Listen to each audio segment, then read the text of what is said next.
Hello, I've got something a little bit different today. It is a free access gimbal. It's called the C-20 and I got it from Banggood. Now this says it's particularly to suit the DJI 04 and 04 Pro modules, which I haven't got, but it did say it also works with like a 19mm analog camera, and so I figure anything along those lines you should be able to fit in.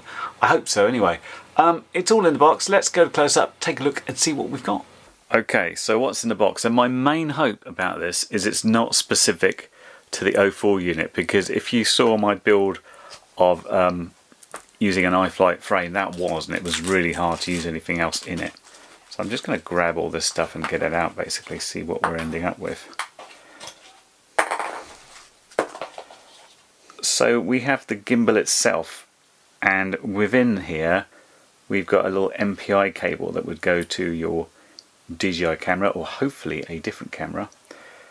Free access, you can see the free access is moving there. So you've got these two ports on the back. You've got some adapters to help with the lenses. This thing looks like a splurger type thing to get the little plastic bits off something or other. Got some cables. In the little bags we have this guy that is obviously going to go in there, and then interestingly, and I remember them saying it's a USB debug tool, we've got this goes in there, and the other end is a USB-C. What I need to do is start looking for instructions, because at the moment I've no idea what voltage this takes, what all the pins do. It seems to suggest it could take like S-bus or PPM or PWM and all sorts, and I don't know what you can do with the USB. I'm going to attempt to find out. Okay, so if you go over to the website, and it's alxf.com, you will have a bunch of downloads. The important thing is to select the language from here and don't let Chrome or whatever try and translate it from you, else you'll get the Chinese version of the documents, and they are quite involved. The gimbal manual is pretty big, and if you've got the 04, it talks about taking it apart in quite detail, including, like, you know, heating up glue to get it off and putting it on. I'm not sure where I'm going to put this yet. They talk about how to do it for Walksnail and vaguely about analog cameras. There's also some software to download to set up how it works and what channels it uses, because it can use S-bus, it can use CRSF and PWM, so it does quite a lot, and there's various modes of how it can work. So yeah, I will try and set it up next. So I've got this Walksnail camera I want to install there. The first thing I had to do is remove these screws so I can get the back off and get the MIPI cable off to connect to that one. And you can see we're dealing with some scarily delicate stuff here. Just see a black blob on either side of the connector. They've glued it in, which makes it tricky. Okay, we've got it off. Fortunately, the glue in there didn't really reach across too far, so it wasn't too bad to get off. Now I have to get this MIPI cable in there so I can then screw that in there somehow. Okay, it's attached. Now will it screw on the back okay without the cable messing up? Okay, we have the Walksnail camera in the gimbal. Two things to note. First off, you'll see the screws in there. They are what I used from here. The manual suggests one of their screws would work, but these were too big, these were too short, so I just used the ones that I'd actually taken off from there. The other thing you have to be really careful with is you've got a length of MIPI cable which will wind round, and it's very easy for it to get caught in here or where the screws go. So I haven't tried this out yet to see if it works, but yeah, it's very difficult not to get that caught, and it's very delicate cable. So I made a basic power cable so I could power up the gimbal and connect to the computer. The gimbal came on and stabilised okay, but when I plugged in the USB cable, despite the sound of something happening and a COM port appearing, I was unable to get the software to read any of the gimbal parameters. And I went back and forth with the makers of this on Facebook Messenger, and eventually, although I'd sent them loads of photos before, they said, "You've got the USB cable in the wrong port." So if you look here, this is the port I was using. The actual port for it is here. They've got the same number of pins on. This is allegedly for an analog camera, although they say this particular one doesn't support analog. This is the correct one for USB. As soon as I plugged that in, obviously it was fine. Unfortunately, I can't make this window any bigger, but I've now plugged in a flight controller and a receiver, and if you see, if I move my sticks and stuff, then I've got movement showing here. And if you see down here, what we've done is we've allocated the mode switch to channel 9, sensitivity to channel 13, roll channel 12, pitch channel 11, yaw channel 10, and then we do a save parameter flash like that. Now what this means, if we look down here on my very tidy desk, is we've got stuff like my yaw is on here, so I can spin that around very quickly. This is the roll. I put this down here because I don't think I'll need it, but just in case it goes out, I've got that. And the pitch I've put on, where is it? My other slider thing. Can't find it. Oh, here it is. So you can look up, look down. The only thing I would say is it's cutting off before it gets to full rotation, so I can do something with the radio that perhaps. The other thing we had were modes. In its standard mode, this is a standard follow me thing, so as we yaw and roll and pitch, you can see that the gimbal follows, although it's nice and slow, and the idea of that is it gets rid of these little judders. If we go into the second mode, which is called pitch lock, as you can imagine, the pitch stays where it is, the roll goes, that carries on, and the yaw carries on, but the pitch is stable.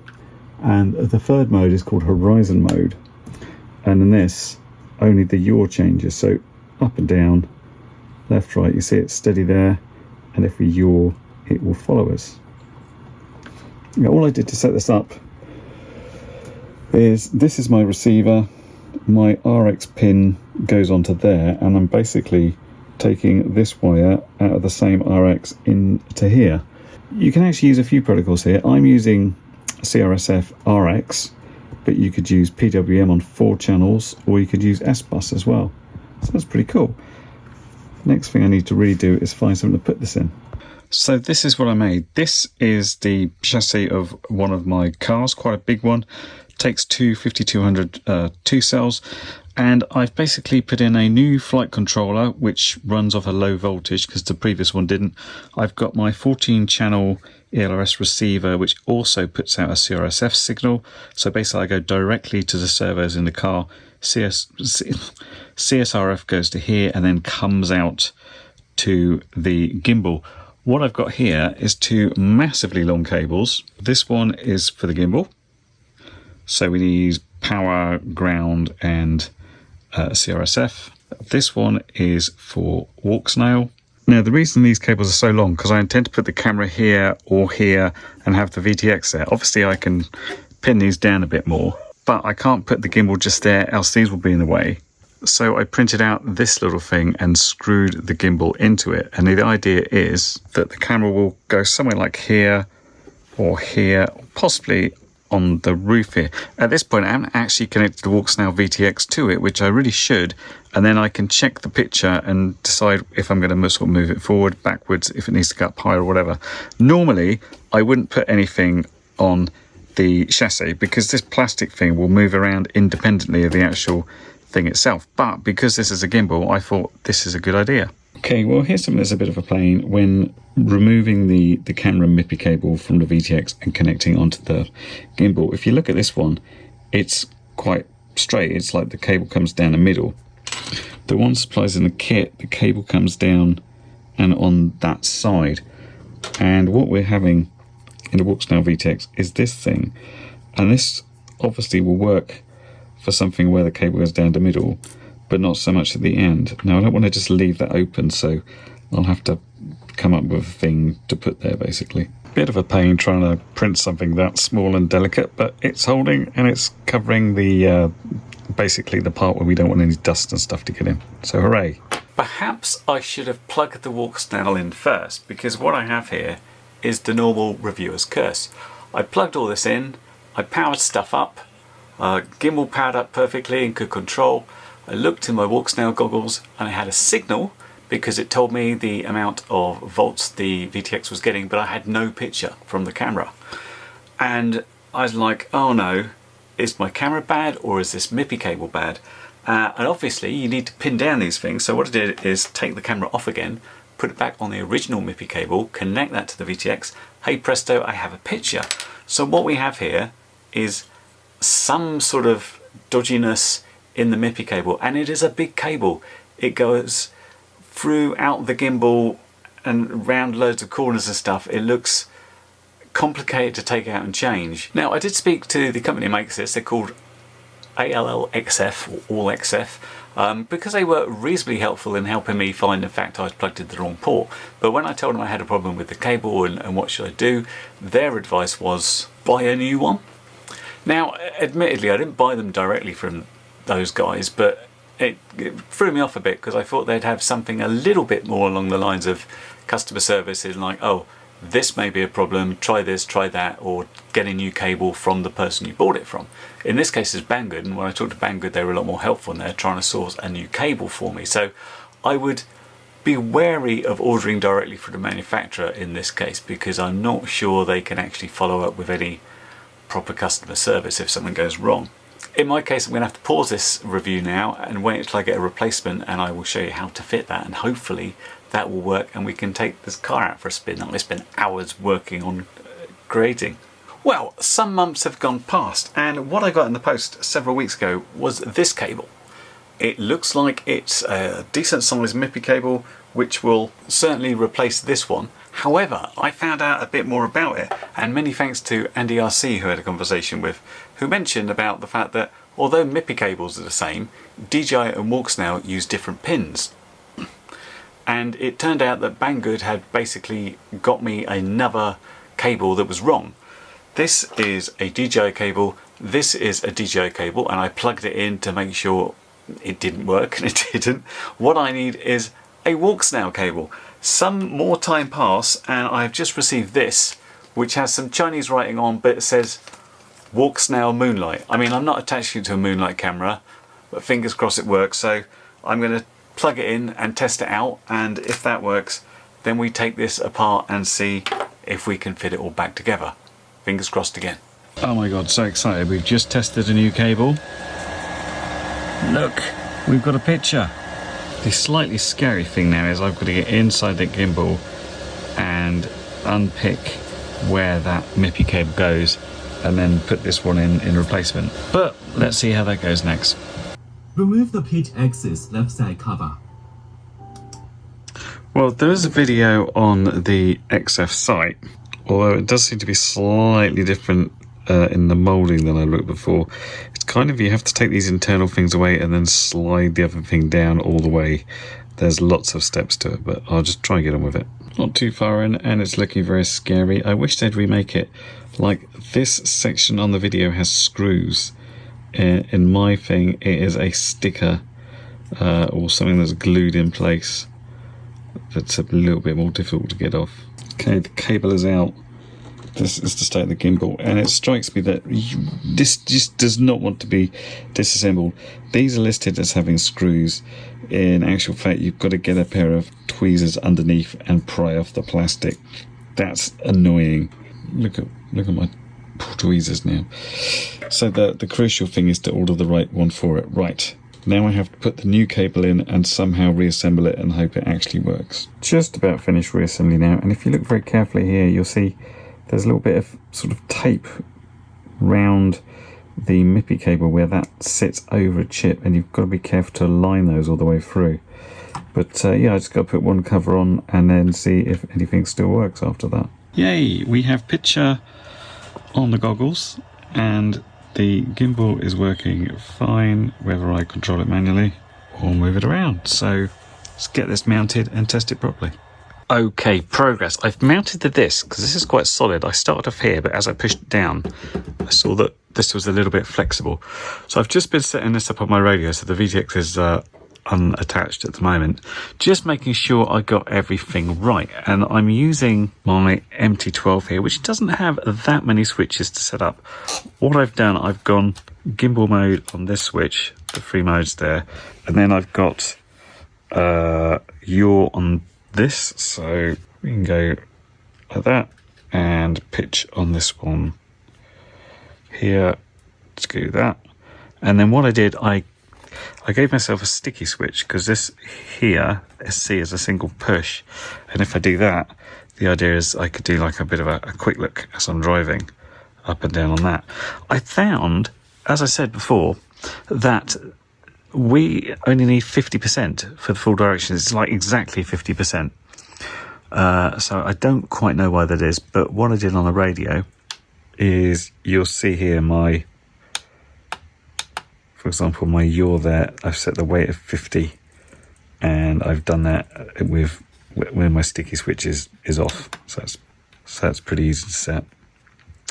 And I've got a couple of, there's minus 50s because like this is reversed to the main potentiometer. But oh yeah, and then the switch is there. So if we look at that again, this is normal. Normal will follow everything. You can see it sort of comes and just goes and follows along. If we do the full, which is basically the horizon lock, you'll see that never comes back. The only thing it does is follow the yaw. So yeah, when it stops raining, we'll take this outside and we'll try it out, drive it, see if it can handle the wobbles and stuff that this car brings. Hello, you join me on a windy crossroads out here in the woods. There's the car. Why am I out here? Well, good reason. We've got access to various types of trail. This is your general gravel trail. It shouldn't be too bumpy on that big truck, but bad on little ones.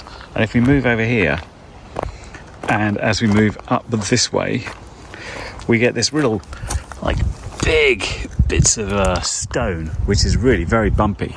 And then depending how that goes, there's a couple of places up in there and there that we can go and try it off-road. So let's plug in, get driving. Here's a quick bit of one-handed driving just to show how the terrain looked from the exterior. Pretty bumpy, but this thing soaks some of it up pretty well, much better than a smaller one. And here's the actual drive, and this turned out to be a disaster on two fronts. First off, I was trying to adjust my pan tilt and nothing was happening, and I couldn't figure it out. It just seems unresponsive. So all I've got is the default mode and unable to basically turn the camera or do anything with it. But I'm driving along and it's still reacting, and I think overall what we get is a fairly smoothed out version of how we drive. You can sort of see that from the way the bonnet of the car is bumping around and stuff. As I come back to try the bumpy bits, I've also got my VTX overheating and the transmitter battery telling me it's low. You can see here that this bumpy bit does give some shakes that the gimbal can't get out of, but it's not bad. Now, for some reason the VTX didn't record a gyro data file, but I ran it through Gyroflow anyway. I don't know if there's some embedded stuff or it just figures it out from motion, but this is the stabilized version, and you can see it takes those shakes out of what we were getting before on the trees, which looks pretty nice, I think, to say we didn't seem to have all the data. But I was screwed. I had my transmitter whining at me and the VTX overheating, so I was going to have to go back and try and sort this out and fix some stuff. Well, when I got back, I did notice this JST plug, the ground had come off, and also we had a bit of a splinter there on that signal wire from the GPS. So I've repaired both of those. That's back to working again, although I have kind of thought about it and thought, aside from my regular pair of Walksnails, I've got the box goggles, and the box goggles have a built-in head tracker, so I should really try that. But I'll try it on the control first just to make sure it's still working okay when I drive it. Welcome back to the wood trails. It's like 2 weeks, maybe 3 weeks later. We've had the really terrible run of bad weather, wind, rain, everything, and we've finally got a few days of where the sun's come out. It's gotten much colder now. See, we got the fleece on, but it's still livable. We've gone ahead and dragged the truck out here. It is heavy to carry, and there's not an easy parking space to get close to here. So let's see how it does. Hopefully the gimbal will react to our stick inputs this time, and yeah, let's try it for a drive, see what happens. Okay, we're up and running for the first run, and I chose a bit of a forest trail here because I thought it was a lot more interesting than just a sort of a path with stones on it.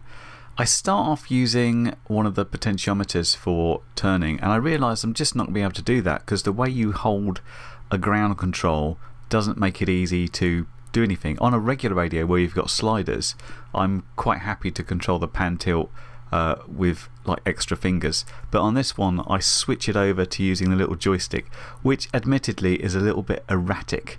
As far as the head tracking goes, I'll come on to that later. I didn't set it up for reasons I'll go into, but I also wanted to check it would work on the remote and how it would feel. And it feels pretty good to drive. You'll notice I'm going pretty slow, and I like to think of this as sort of scale. If I was driving an actual off-road car, I wouldn't be pegging it along at like 50 miles an hour. I'd be taking it pretty slow over a trail because you don't know what's coming up. And it's really interesting driving these things because I often say that, you know, if you're new to FPV flying, then it's going to look different from the air, and be aware of that. But nothing looks quite as different when you're like 50 meters out in the woods and you think you could be just completely lost. It's like you're driving through Jurassic Park. You haven't got a clue where you are because you're so low to the ground. Everything is lost. It's like you're going around like you're an ant or something just on the ground. It's really weird. It's very disorientating.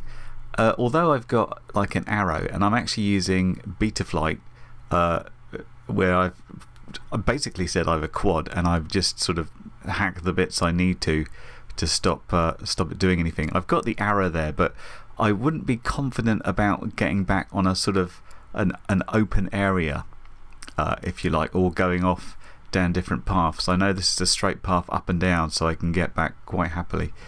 And what I'm expecting on this one is I'm not expecting the Walksnail VTX to be able to transmit that far because we're down so low and we haven't got clear line of sight.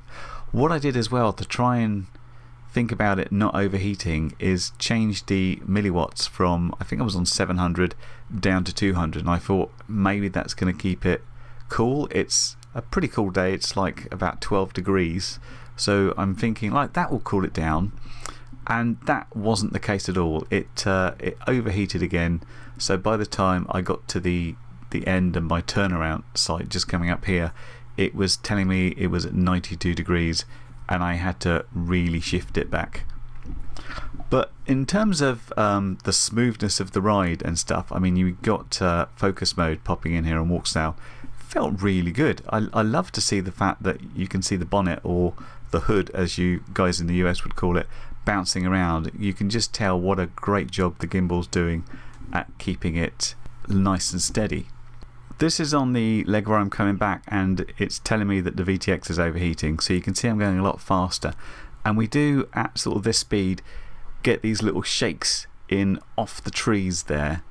It's still pretty smooth, but it's not exactly scale driving anymore. I'm just like going a bit faster, trying to get back, and it does make the trees sort of jiggle around a bit, which is a good point to bring in about, obviously this also records to the Walksnail. This is just a Walksnail V2 regular VTX, so it just does 1080, but we can put it through Gyroflow. So here's the stabilised footage where it's going a little bit faster, and that caused the trees to shake in the normal OSD footage. So it fixes that. I do think that it takes some of the sensor speed out a little bit because you're slightly zoomed in, and so you don't get that sort of motion blur down the edges where the angle would be wider. But it does smooth things out quite nicely. So if you're looking for the ultimate in what you get sort of playback wise as opposed to your driving experience, then this is quite a good thing to do. For me, I was just happy that I got a very smooth experience with the drive itself. Well, I really liked the way that drove. It was great fun. I could see everything. I could see the sort of bonnet jumping around and getting quite a smooth view. I could look around, mostly using this one, so I could do it one-handed, which is not very precise. However, the VTX, I put the VTX down to 200 because it overheated before. It got up to 96 degrees. I turned around to come back and it said warning at 92. Driving back as fast as I could, it got to 96, so I've just unplugged it for now so I can have another drive. But I think we need some sort of active cooling, so basically a fan to try and draw that heat away. And from that point I sort of got into the general routine of letting the VTX cool down, take it for another drive, wait until it overheats and repeat. I think I did this bit with the horizon lock on, so what you can see is the car sort of go to one side almost because it's leaning over it. It's trying to adjust that so it's straight horizon, which was a little bit weird to drive with because you felt a little bit detached from the car, but it seems to work pretty well in terms of keeping that horizon clear. We are getting little shakes from the trees again, but if we go to the stabilised footage then we can smooth things out quite a lot. Again, I'm going faster here because the VTX is at 90 something degrees and we're trying to get back as quickly as we can, but it looks really smooth, doesn't it? And the horizon lock works pretty well, although as I said, not so much for driving I feel. The twin 5200 2Ss I've got in the Jeep will basically run forever. They must have at least an hour's runtime because in between doing what I was doing I was just driving it around and then waiting for the VTX to cool down. Here you see I found the legendary bridge which has some sort of stream running underneath it, and I found these entrances to a few more trails where it really is interesting to do in a sort of a scale vehicle. I don't think there was any risk in this thing tipping because obviously that gimbal's quite exposed, but it seemed to go over okay, and it was again really interesting trying to, because you feel really sort of in the moment. You're sort of in the Jeep if you like, even though you're on the outside technically, but it really does feel like you're tipping up there, and that would be really good to have on head tracking. And here we are just coming back, having driven the trail a little bit, getting this interesting line over there. Yeah, I really wished I had head tracking here instead of that little joystick because it's a little bit more clumsy to do things with, but pretty good. Yeah, I was really enjoying it, but the overheating VTX put a bit of a damper on it because doing about 6 minutes max at a time was a bit of a pain. I can also completely understand how some people just like to drive these things and follow them along, just doing that line of sight, because it looks really cool doing these things in a sort of scale way. Though you really do need something of this sort of scale and heaviness to get it to react right in this sort of trail, I feel. Oh my god, we're finally at the end of the video. I say this because I talked about getting this with Banggood in April, and I did the intro on the 9th of May, and it's now September, end of September going into October, so it's taken a while. Now, once we got this working, it was fantastic, great amounts of fun. To be honest, I thought I'll have this in the car for now and then I'll replace it back with an analog thing because it can go further, but it was so clear through this. It is really, really nice to drive, except the fact that obviously we've got some problems with overheating. So I have several things to do. The first one will be to get some sort of fan to suck away this heat, because basically I need to be able to have this sat without any airflow naturally like you'd have in a quad and not overheat. The other thing I want to experiment with is head tracking. Now I had some problems trying to find out exactly what I needed to do. I could use the protocol where I basically attach something to the goggles, go into the radio, and that basically is, you know, your normal PWM type messages coming through, which would then send on to here via the radio. But there is a wireless method, and I think what we've got in the VTX here, there is the hole that you plug the USB thing into, and there are 2 extra pins there, and I believe they're UART for RX and TX. That replaces this, which goes to the flight controller in order to do your TX and RX to do the head tracking commands. That's what I want to use, and I can do it wirelessly from that other pair of goggles. So that is my follow-up video, and I've been very bad at follow-up videos, but I'm trying my best here because this is fun to drive. So yeah, call that, get head tracking in, because it just wasn't. I'm driving like this, my little finger is trying to move the camera around, and the joystick's not got much movement, and so it tends to whoosh around. So I really want to get that working. That'd be really interesting. What I would say about this guy is make sure you get the right version. They call Walksnail the standard version, and then 0304 has its own. If you've got 0304 unit, you'll have a fine old time, because it seems to be mostly based around there, and I'm not utterly sure at this point which things you should order if you want to run it on Walksnail. Once I find out, I will put links down below so you're clear. What to put this on?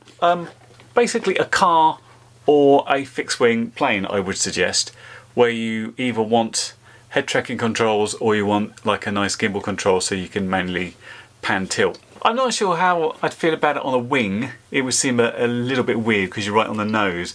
I feel with this sort of thing it's nice to be able to look over the wing, so your more traditional wings and tail plane, or in the sort of scale plane being inside the cockpit and being able to look around is really, really cool. The only thing I think they don't go on particularly is quads, because that's just weird. I know Andy RC did a video with one on a quad, which I haven't watched yet, which I'll have to.